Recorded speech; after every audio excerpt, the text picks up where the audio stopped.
Malíčku, neboj se toho, vole. Udělej stoppingem. Milan, ale stávej, ty vole, dělej. Aby přijel tam ne jako? Pojď sem. Haló? Můžu tě poprosit. Pane. Zej, zvedně to někdo, ono zastaví, zvedně to někdo. Já už domů třeba i po 14 dnech. Dobrý den, vás pěkně, můžete tady zastavit na chvilku. Hele, já na sebe myslím kravinu. Já nikam nejdu, já budu se do takovýhle vůbec angažovat. Počkej, a možná, že Kalich odjede sám, ty vole, v finále, ne, hele. Ten už padl na řidiče, ty vole.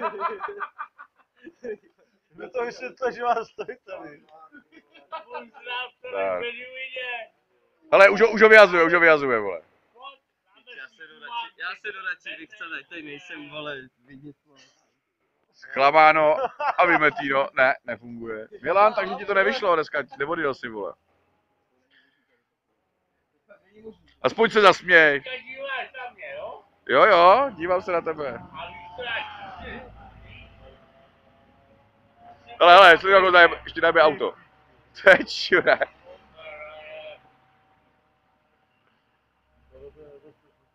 Ne, ale víš, jak možná nemáš štěstí. Teď se dáme 2 sekundy dopředu, tak ti tam vlítne, ne? Před to, vole, ne?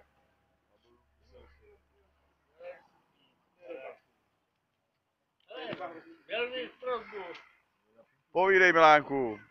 Tak co, Aleš, jak jsi dopad? Poslali tě do piči, ne? Ne, to je na Česko.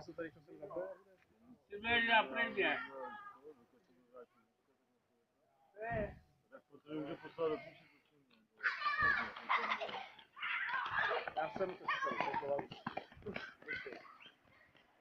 Co, koho se oblbuje, ty vole?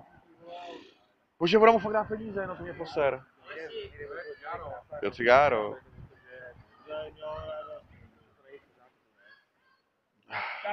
Milánku, takže jsi jel kam? Do prdele. Já bych chtěl být na prvně. Jede ti další asi tak ve 3, vole, no. Já to vypínám, vole.